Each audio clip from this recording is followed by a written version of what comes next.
My name is Stephen Morrow, Senior Lecturer in Sport Finance here at the University of Stirling.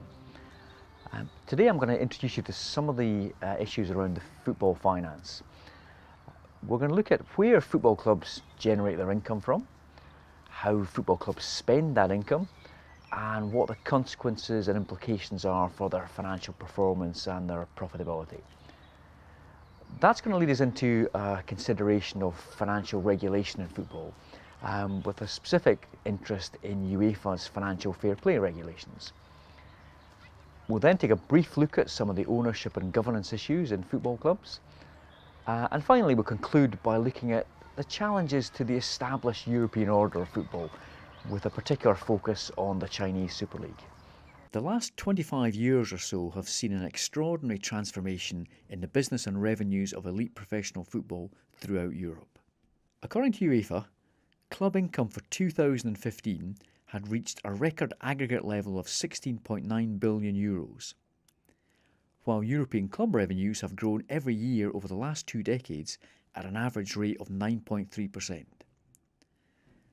This level of growth is quite extraordinary, particularly given this is quite a mature industry, and more pertinently that this has taken place at a time when European economic growth of only 1.5% per annum has been recorded over the last 25-year period.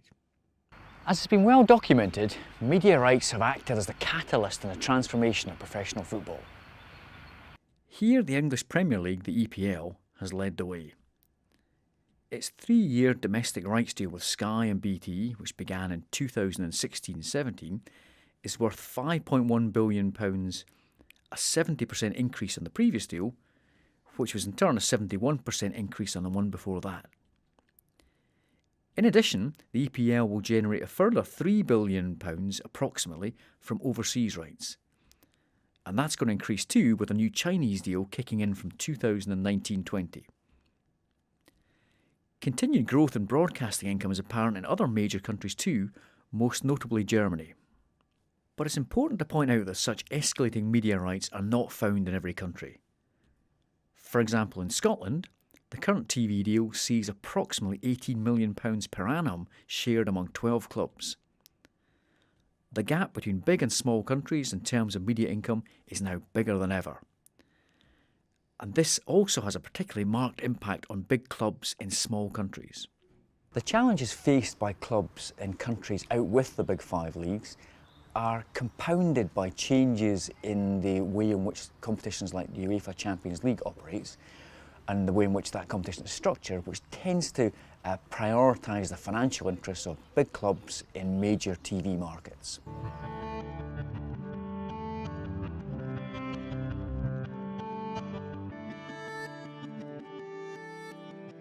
In the biggest markets, media revenue is the biggest source of income. But as you can see from the chart, its importance varies from country to country. One of the main attractions of this source of income is that it has few costs associated with it, meaning that the income is available to clubs to spend almost as pure profit. One can contrast this with, say, merchandising income, which has high costs and therefore low margins. Historically, of course, it was gate receipts that were the biggest source of income. Now, while those are still an important source of income in countries like Scotland, their relative importance has lessened in other countries like England. Other sources of income include sponsorship and merchandising revenue. On the expenditure side of the profit and loss account, it will come as no surprise that the major item of expenditure is wages and salaries. According to UEFA's 2017 benchmarking report, wages for 2015 represent 63% of the net costs of European clubs. Club wages have grown at an annual equivalent rate of 10% over the last 20 years, compared with European economic growth of just 1.5% per annum over the same 20-year period. To pay high wages, you need to have high levels of income. It's unsurprising, therefore, that the highest wages in absolute terms are paid in the EPL, with a total wage bill of about €2,690 million is now double that of the next highest paying league, the Italian Serie A.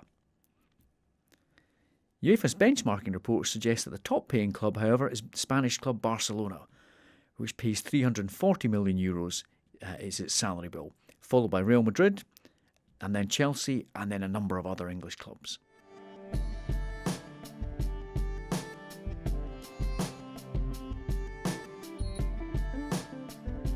More remarkable still is the burgeoning Chinese market.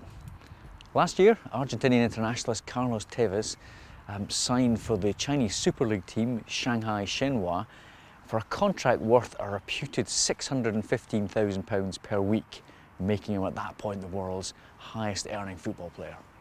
By way of contrast, the average wages and salaries cost at clubs in countries like Scotland, Denmark and the Ukraine is between 7 and 8 million euros. While a wages to revenue percentage of 63% probably sounds quite high, it's worth thinking about the fact that it's in fact a lower percentage than most recent years. Indeed, it was the fact that wage costs were escalating even faster than revenues, resulting in widespread and substantial losses and high levels of debt, that led UEFA to introduce its financial fair play regulations in 2012. From the outside, football finance appeared to be something of a contradiction at that stage. Unparalleled income leading to unparalleled financial difficulties. But in fact, it's perhaps less paradoxical than it first seems.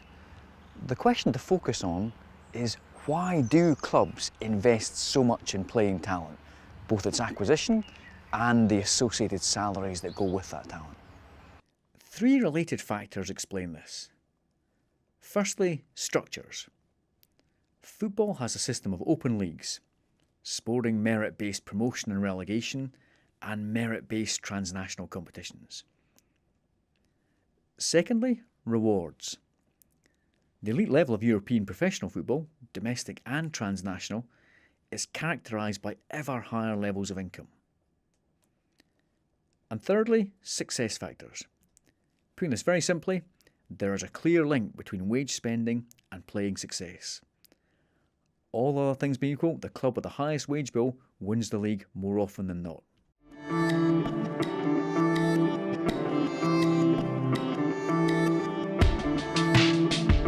One consequence of this peculiar financial situation of rising revenues but diminishing financial performance was the introduction by UEFA, European football's governing body, of financial fair play regulations.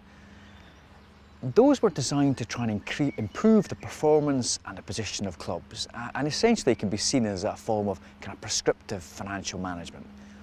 The idea behind them was that clubs should be forced to live within their means, whereby they are matching their football-related expenditure with their football-related income.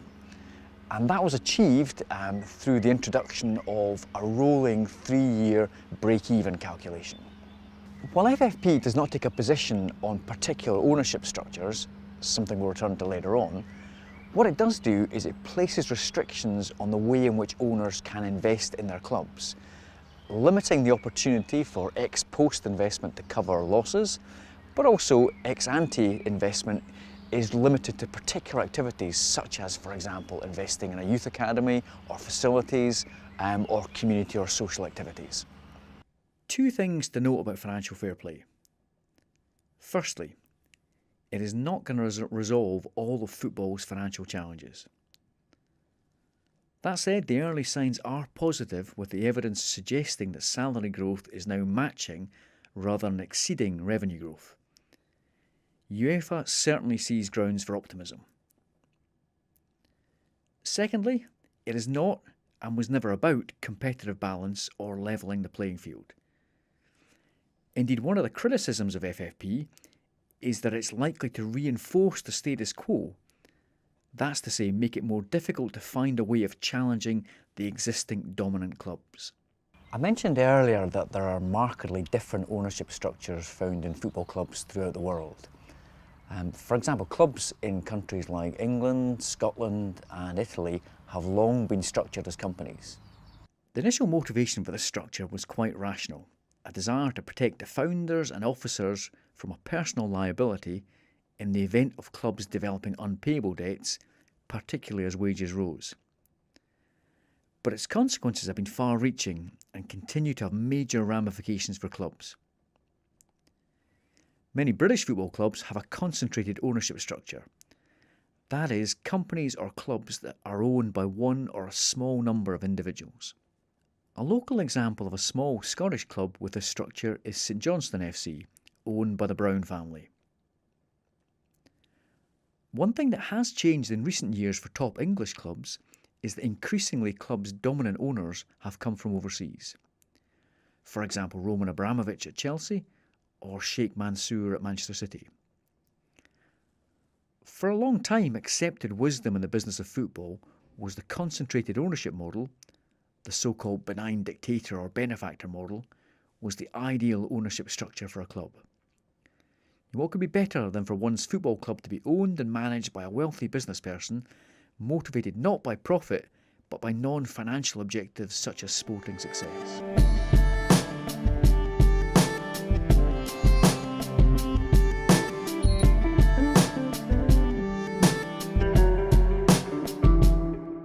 There's no joke about football ownership, that the only way to make a small fortune out of owning a football club is to have started with a large fortune.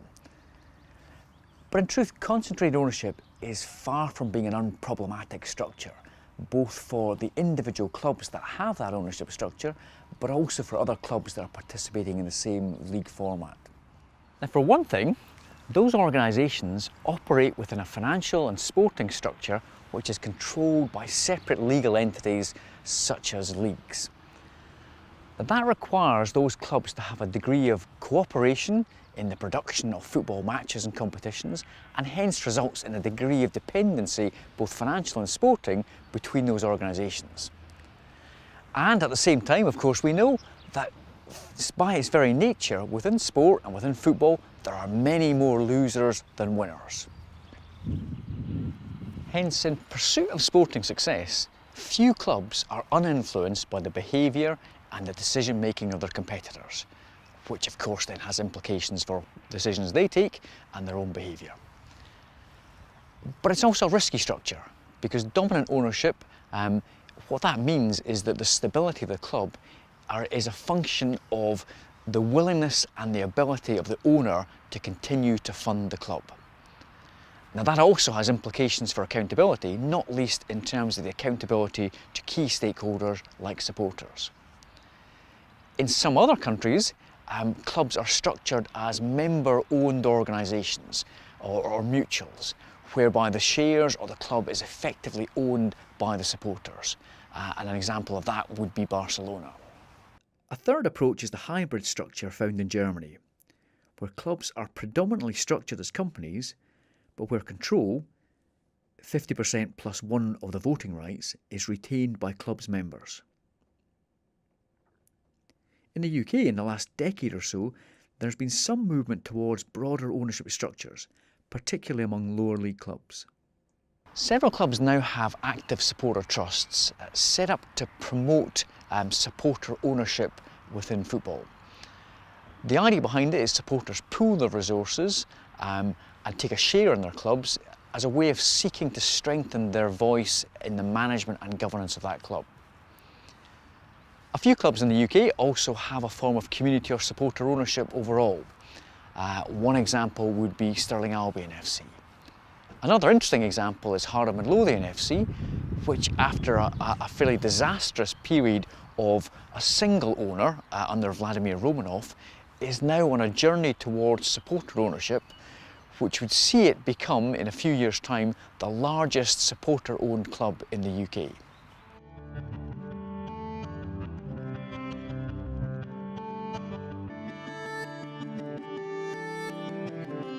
We've grown accustomed over the last couple of decades or so to a footballing landscape that's dominated by Europe. But it's becoming ever more apparent that that landscape is being challenged by new markets that are emerging, and that we might expect to see radical changes over the medium to long term. Nowhere is this more obvious than China. Keen to fulfill President Xi Jinping's ambition to turn China into a football powerhouse, and supported by ready financing for acquisitions of overseas assets, Chinese entrepreneurs have embarked on an unprecedented buying spree of foreign clubs. Chinese investment has become increasingly common in foreign football clubs and now exceeds about $2 billion US. Chinese investors own or have shares in a number of clubs, including the two Milan giants, AC and Internazionale, in Manchester City, in Lyon, in Aston Villa and Atletico Madrid. Many of those buying clubs abroad are also investing big back home in China. You can think of it really as a strategic investment. What investors are looking to do is to gain knowledge of how European football clubs operate, and in particular how they develop players, so that can be shared within the Chinese marketplace, the objective being to make the quality of players better, given that for a number of years the standard of Chinese performance on the pitch has been quite disappointing. Chinese money is evident also in the transfer market. One only has to look at Oscar's transfer in the summer of 2016 from Chelsea to Shanghai SIPG for a figure of about £60 million as one example of that.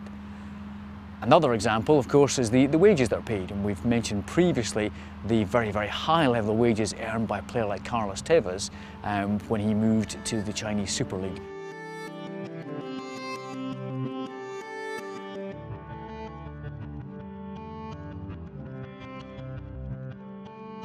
Football continues to be an extraordinary business. The levels of income have continued to grow and at the present time show no signs of diminishing. But there are challenges for the football business too. There are challenges in the way in which income is distributed, in the equity between some of the bigger leagues and some of the smaller leagues. There are also challenges too in terms of the salaries that are paid to some of the higher profile players, as well as the leakages that go out of the game to agents and others. There are also challenges too for the established European market in terms of the development of the Chinese marketplace. A question that we could perhaps finish on is to ask the question, is football still the people's game?